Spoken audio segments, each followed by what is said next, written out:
이번 시간에는 우리가 행복한 미래를 꿈꾸는 창의적인 유아라는 주제로 알아보도록 하겠습니다. 여러분들께서도 인지하시겠지만 미래 사회는 지금보다 더욱더 변화하는 영역이 범위가 넓고 또 변화하는 속도 또한 빠르게 진행될 것입니다. 이러한 새로운 변화의 흐름에 우리가 능동적으로 대처하고 삶을 잘 영위하려면 창의성은 생존을 위한 필수적인 요소다라고 말씀드릴 수 있습니다. 앞으로의 사회가 우리에게 창의성을 더 요구하고 강조하고 있는 상황 속에서 우리 아이들이 보다 더 창의적으로 성장하는 데 있어서 부모로서 어떠한 역할을 하고 또 어떠한 생각을 갖고 있어야 하는지에 대해서 고민해 보겠습니다. 그래서 제가 오늘 강연을 준비한 내용은 이제 세 가지인데요. 하나는 이제 통합적 관점의 기초에서 창의성 개념을 이해하는 것. 두 번째는 유아는 놀면서 개인 및 집단 창의성을 경험하는 존재라는 점.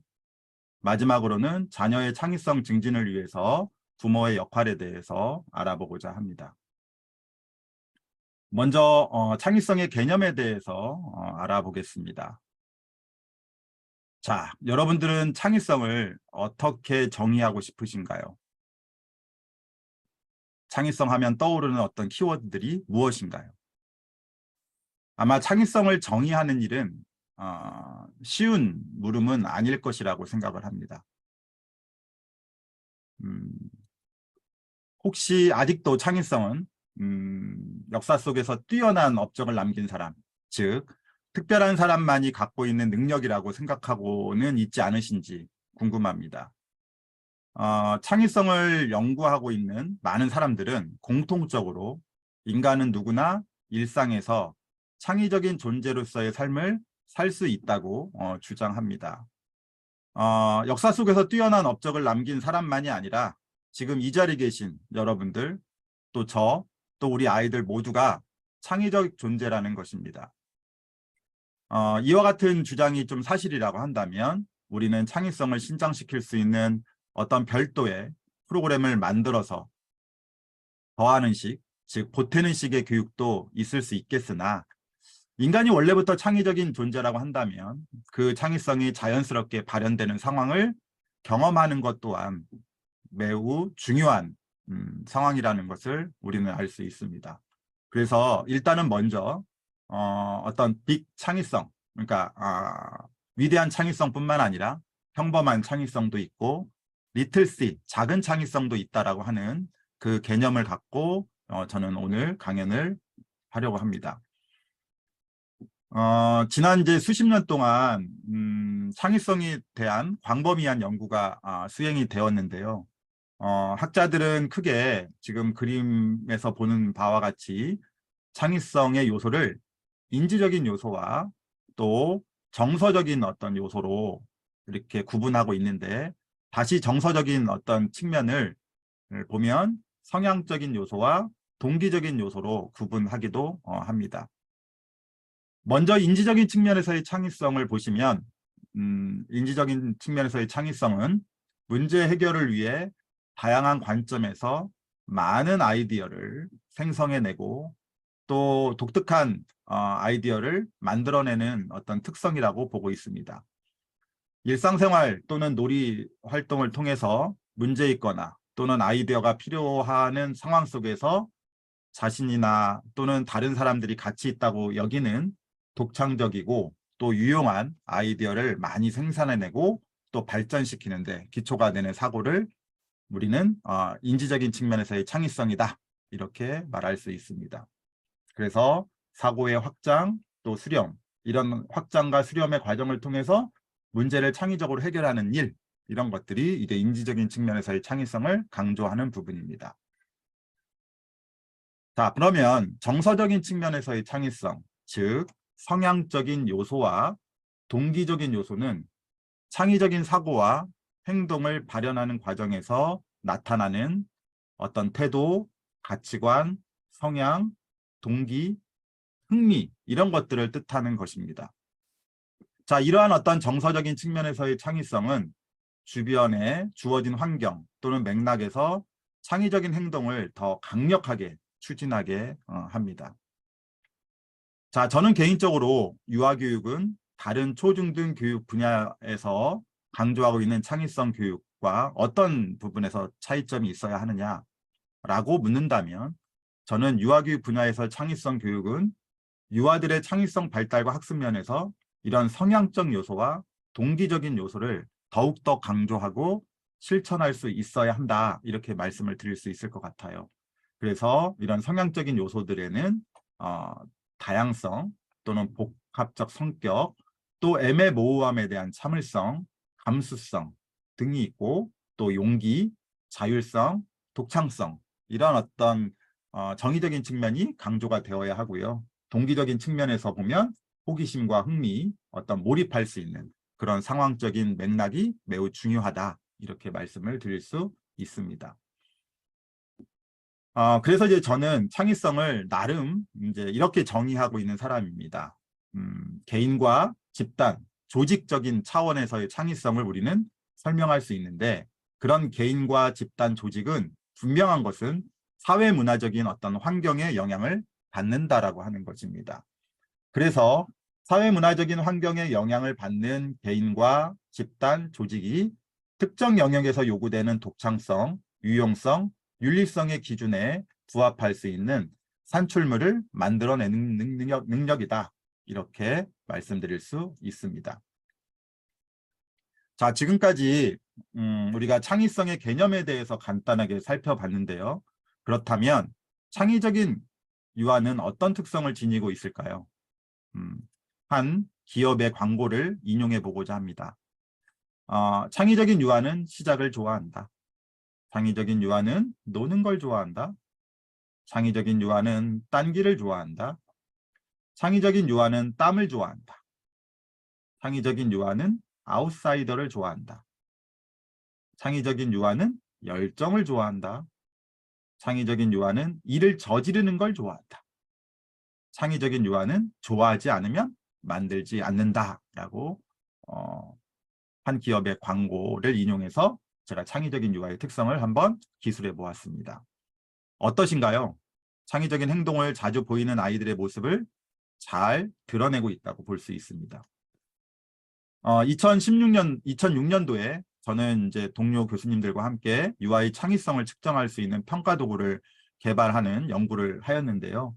그 결과를 잠시 공유하면, 창의적인 유아는 문제 해결을 위해 다양한 관점에서 가능한 많은 아이디어를 생성해내고, 또 이러한 아이디어는 독특한 특성을 지닌다는 것을 발견했습니다. 또 주변에 일어나는 사건들에 대해서 관심이 많고, 또 한 가지의 어떤 놀이를 지속하는 시간이 길며, 또 모험적인 놀이를 자주 하고, 다른 사람의 어떤 생각이나 평가에 개의치 않는 그런 어떤 특성을 보였습니다. 자, 그러면 이제 다음은 놀면서 새로운 무엇인가를 창조하는 아이들의 존재에 대해서 알아보도록 하겠습니다. 자, 아이들에게 한번 이런 질문을 해본 적이 있습니다. 놀면서 너희들은 무엇을 배운다고 생각하니? 그랬더니 한 유아가 건물을 높고 튼튼하게 세우는 방법을 생각해냈어요 라는 답변을 했습니다. 이처럼 아이들은 놀이 속에서 새로운 무엇인가를 구상하고 표상하는 경험을 합니다. 놀이는 유아의 어떤 창의성을 표현하는 과정이자 결과로 나타나는, 저는 장이라고 생각합니다. 놀이 속에서 유아들은 가정이나 학교에서 경험하지 못했던 여러 가지 일들을 경험하고, 또 학습하고, 또 다양한 일을 실험해보고, 또 새롭게 신기한 것들을 만들어 보는 경험을 합니다. 이는 곧 창의성 발달로 이어지는 것입니다. 그래서 놀이를 통해서 아이들은 창의적인 생각과 표현을 한다, 이렇게 말씀드리고 싶습니다. 자, 그러면 놀면서 생각하고 배우는 또 행복한 아이들의 모습을 통해서 좀 더 창의적인 행동의 모습들을 자세히 살펴볼 수 있을 것 같습니다. 자, 먼저 놀이 속에서 유아들은 상상과 현실의 경계를 넘나든다고 말씀드릴 수 있습니다. 지금 이 사진 속에서 이 두 아이는 지금 무슨 놀이를 하고 있을까요? 아마 웃어주시는 분이 있으실 것 같은데요. 지금 결혼식 놀이를 하고 있습니다. 자, 이처럼 놀이는 유아들을 현실 세계에서 가상의 어떤 놀이 속으로 끌어들임으로써 다양한 상황을 연출하게 합니다. 첫째, 실제 자기를 다른 사람처럼 가작화합니다. 둘째, 다른 사람을 실제 또 다른 사람과 다르게 가작화합니다. 셋째, 어떤 사물의 실제 표상과 다르게 사물을 과작화하기도 하고요. 마지막으로 어떤 상황을 실제 상황과 다르게 가작화하는 것을 우리는 볼 수 있습니다. 자, 이렇듯 놀이 속에서 아이들은 수많은 변형과 창조를 해 나갑니다. 자, 두 번째는요. 유아들은 탐색과 실험을 통해서 창의적인 문제를 경험합니다. 창의적인 문제 해결 과정에서 사용되는 문제는 보통 주로 잘 정의되지 못한 종류의 문제들입니다. 아이들은 놀이를 하면서 끊임없이 탐색하고 자신만의 실험을 수행합니다. 자, 세 번째는요. 유아들은 놀이를 할 때는 다른 것을 생각하지 못하고 그 과제 속에서 빠집니다. 이러한 현상을 학문적인 용어로 표현하면 플로우 또는 몰입이라고 할 수 있는데요. 이러한 몰입이란 주어진 과제에 대해서 심취한 상태를 의미합니다. 유아들의 몰입 시간이 짧다는 성인의 고정관념과는 다르게 놀이 속에서 유아들은 긴 시간 동안 몰입을 할 수 있습니다. 아마 유치원 또는 가정에서 얘들아 이제 그만 놀자 라고 했을 때 네 알았어요 라고 말하는 유아는 많지 않을 겁니다. 그보다는 아쉽다 더 하고 싶은데 라는 아이들의 반응을 더 많이 볼 수 있습니다. 그만큼 아이들은 놀이 속에서 깊이 빠져 있다라고 하는 것을 지금 증명해 보여준다고 생각합니다. 자, 그 다음에 아이들은 놀이하면서 같은 물건을 다양한 방식으로 변형해서 사용합니다. 지금 아래의 사진을 들여다보면 아이들은 지금 책상과 의자를 결합해서 지금 2층 집을 구성했습니다. 그래서 두 명의 아이가 거뜬하게 올라가도 무너지지 않는 그런 구성물을 지금 만들어 놓았습니다. 유아들은 놀이 속에서 주변의 사물들을 새로운 시각으로 바라보고 그 물건을 다양한 방법으로 사용하는 것을 볼 수 있습니다. 예를 들어 천이나 막대 같은 기능이 모호한 놀잇감을 가지고 자신의 놀이 목적에 맞게 다양한 방식으로 변형하기도 하고요. 컵이나 수저와 같이 확실한 기능을 보유하고 있는 물건조차도 놀이 상황마다 다른 목적으로 사용하는 모습을 우리는 볼 수 있습니다. 자, 유아들은 놀이하는 모습을 들여다보면 개인의 행복만을 추구하기보다는 타인을 배려하는 마음을 통한 행복한 창의성을 구현하는 모습도 보입니다. 놀이 속에서 유아들은 창의적인 생각과 또 표현을 통해서 자신이 속한 놀이 집단에서 지켜야 할 규칙을 먼저 생각하기도 하고 또 놀이 구성원들과의 공동체에 자신만의 선한 영향력을 미치려고 노력합니다. 한마디로 머리만 작동하는 차가운 창의성이 아니라 마음을 울리는 따뜻한 창의성을 발휘하기도 한다는 것입니다. 자, 이번에는 좀 더 긴 호흡의 이야기를 통해서 우리 아이들이 놀이 속에서 얼마나 창의적인 행위를 하는지를 살펴보도록 하겠습니다. 자, 유아들이 낙엽을 조금 바깥이 아닌 실내에서도 가지고 놀고 싶다고 교사에게 요청을 했습니다. 아이들이 원하는 걸 들어준 교사는 유아들이 수집한 낙엽을 실내에서 놀이할 수 있도록 지금 기회를 제공하고 있습니다. 실내에서 어떤 놀이를 하는지를 살펴보았더니 지금 처음에 보는 사진과 같이 처음에는 낙엽비 또는 낙엽눈이 내린다고 맘껏 뿌리는 행위를 하였다고 합니다. 이후 아이들은 놀이를 멈추기보다는 새로운 놀이 상황을 연출하고 있었는데요. 바로 자신이 이번에는 개미 또는 벌레가 되어 땅 위에 놓인 낙엽 사이로 이렇게 이곳저곳 기어다니면서 먹이를 찾아다니곤 했습니다. 어떤 유아는 친구들과 놀지 않고요. 혼자만의 의미를 만들기를 시작했는데 낙엽 이불을 덮고 지금 자고 있다라는 것을 표현하고 있습니다. 자신만의 독창적이고 신선한 메시지를 지금 드러내고 있습니다. 자, 이 놀이 속의 장면을 보시고 여러분은 무엇을 느끼셨나요? 유아들은 놀이 속에서 많은 것들을 생각하고 배우고 행복한 모습으로 자라고 있습니다. 또한 유아들은 놀이 속에서 성인들과 비교했을 때 더 유능한 모습을 보이기도 합니다. 자, 시간이 없어서 이 사진은 에 대한 이야기는 넘기도록 하겠습니다. 자, 이제 마지막으로 자녀들의 창의성 증진을 위해서 부모가 어떤 역할을 해야 할지에 대해서 간단하게 말씀드리도록 하겠습니다.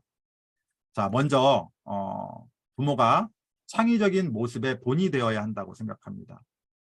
자, 이 세상에서 높이뛰기를 가장 잘하는 생물체는 벼룩일 것입니다. 자기 몸보다 무려 100배 이상을 뛴다고 하나요?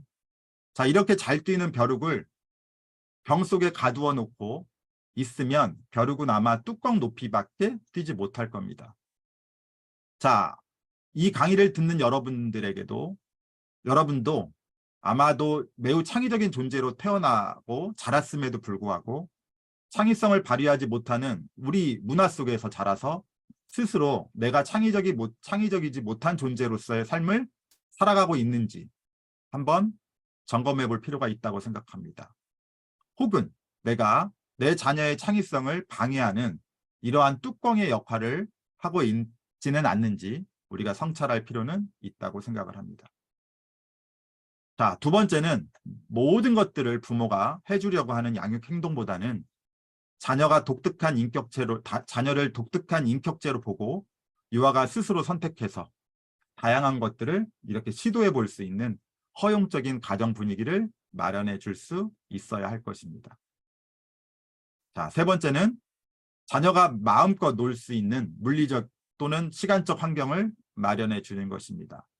스스로 하고 싶어서 하는 학습, 또 좋아하는 학습이 필요합니다. 이러한 학습은 바로 유아가 제대로 놀이하는 환경 속에서 가능하다고 생각합니다. 네 번째는요, 아이의 이야기를 잘 들어주시는 부모가 되셔야 할 것 같습니다. 부모가 자녀들의 말을 주의 깊게 들어주면 유아는 스스로 자신을 소중하고 가치 있게 느끼게 되어 추후에 좀 더 다양하고 독특한 말과 행동을 보다 더 자주 표현할 수 있을 것입니다. 다섯 번째는 우리 자녀는 철학자이고 시인이라는 신념을 갖고 자신만의 선호하는 방식으로 다양하게 표현할 수 있는 기회를 제공해 줬으면 좋겠습니다. 또한 아이들이 관심 있어 하는 대상을 언어, 그림, 신체, 음악 등의 다양한 표상 방식으로 표현할 수 있는 기회를 제공하는 것은 유아들의 창의성 발달을 촉진하는 데 있어서 중요한 전략이 될 수 있다고 생각합니다. 자, 여섯 번째는요. 자녀와 부모가 함께 창의적인 문제를 해결하는 경험을 같이 공유했으면 좋겠습니다. 창의적인 문제 해결에서 중요한 점은 문제를 해결하는 것보다 더 중요한 건 문제를 발견하는 것입니다. 유아들이 세상을 낯설게 보면서 생활 속의 문제를 찾게 되면 이 문제를 해결할 수 있는 다양한 방법이 존재할 수 있다는 것을 부모와 함께 경험했으면 좋겠습니다. 그러면 우리 유아들의 창의성은 무럭무럭 신장할 수 있으리라고 생각합니다. 자, 일곱 번째는요. 유아는 상상력이 발달되는 시기입니다. 따라서 모험과 상상놀이를 자극할 수 있는 환경을 통해서 유아가 새로운 문제와 가능성을 제기하고 좀 더 낡은 문제를 새로운 각도에서 바라볼 수 있는 기회를 제공하는 것은 중요하다고 생각을 합니다. 자, 마지막으로 창의적인 생각을 산출하기 위한 기법 또한 자녀와 대화를 나눌 때 잘 활용하셨으면 좋겠습니다. 우리가 튼튼한 몸을 만들기 위해서 어느 정도의 근육 운동을 해야 하는 것처럼 창의적인 사고를 하기 위해서는 창의적인 생각을 이끌어내는 이러한 여러 가지 기법들을 익히고 이러한 기법들을 유아들과 대화 속에서 잘 적용해 보시면 좋겠습니다. 자, 지금까지 창의성에 대해서 개념에 대해서 알아보기도 했고 또 유아들이 놀면서 창의적인 존재로 성장한다는 다양한 사례를 살펴보기도 했습니다. 그리고 마지막으로 자녀들의 창의성 향상을 위한 부모의 역할에 대해서 말씀을 드렸습니다. 지금까지 어떤 강의를 들으시고 창의성 또는 창의적인 유아 또 창의적인 부모 되기 부분에서 생각의 전환이 있었는지 참으로 궁금합니다. 끝으로 나는 무엇을 하지 않고 무엇하는 부모가 되겠습니다 라는 문장에 어떤 단어를 넣어서 표현하고 싶은지 생각하셨으면 좋겠습니다. 저는 개인적으로 나는 욕심을 부리지 않고 진심으로 대하는 부모가 되겠습니다 라고 표현하고 싶습니다.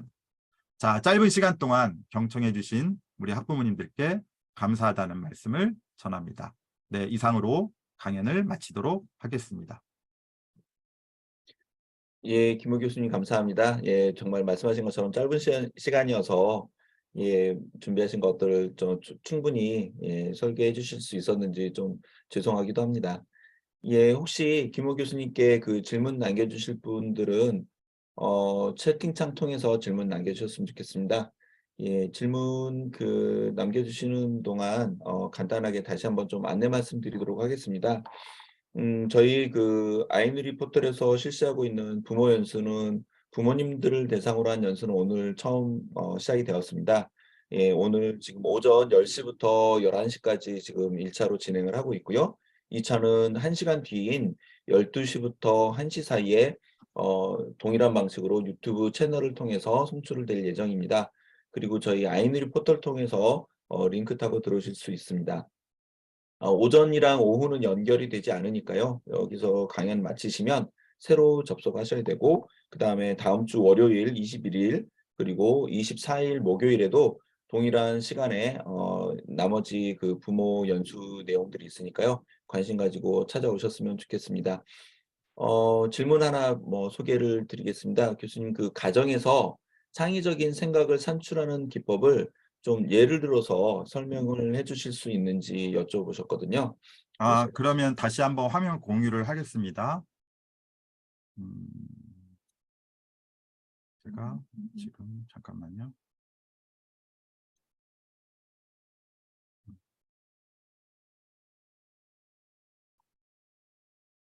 네, 지금 요 화면인데요. 우리가 이제 아까 제가 말씀드렸는데 유아교육 입장에서의 창의성은 조금 창의적인 인지적인 어떤 능력을 개발하는 것보다는 좀 더 창의적인 성향과 동기를 좀 더 자극할 수 있는 우리 환경이 중요하다라는 말씀을 이제 드렸고요. 그럼에도 불구하고 좀 더 아이들이 창의적인 어떤 생각을 유도할 수 있는 어떤 기법들이 소개가 되어 있습니다. 그런 기법들은 이제 브레인스토밍이 있겠고 그 다음에 마인드맵 같은 또는 스캠퍼, 결점 열거법, 뭐 강제 결합법 등의 어떤 기법들이 있고요. 이러한 어떤 기법들은 아마 여러분들이 포털 사이트 또는 유튜브에다가 검색을 해보시면 아마 자세한 내용들에 대해서 소개를 할 거라고 생각을 합니다. 그러면 아이들하고 이제 대화를 나눌 때도 예를 들어서 브레인스토밍이라고 하는 기법을 활용한다면 처음에 이 브레인스토밍에서 중요한 것은 질보다 양이 더 중요하다라고 얘기를 합니다. 그러면 우리가 무엇인가에 대해서 떠오르는 생각들을 이야기해보자 라고 할 때 가능한 아이들이 표현하는 방식에서 많은 아이디어들이 생산될 수 있도록 유도할 필요가 있고요. 그러려면 아이들이 말한 그 표현에서 다소 창의적이지 못한 반응이 있다 하더라도 그것들을 이제 인정해주고 그 다음에 수용하는 일련의 이런 마음가짐이 이제 더욱더 필요하다고 생각이 듭니다. 그런 어떤 나름의 양이 충분해지면 그 양 속에 매우 창의적인 어떤 질적인 차원의 아이디어가 있을 수 있다. 이것이 이제 브레인스토밍이거든요. 그러면 이런 브레인스토밍에 대한 나름의 전략적인 측면에서 알고 또 이러한 어떤 전략들을 여러 가지 대화 속에서 사용한다고 한다면 보다 더 아이들이 창의적인 생각을 할 수 있는 그런 어떤 여건이 만들어질 수 있다. 이렇게 말씀드릴 수 있을 것 같아요. 네, 질문해 주셔서 감사드립니다. 예, 교수님 감사합니다. 또 다른 분께서 뭐 혹시 도서를 추천해 주실 수 있느냐 뭐 물어보신 분이 계시네요. 혹시 추천해 주실 도서가 있으신지요?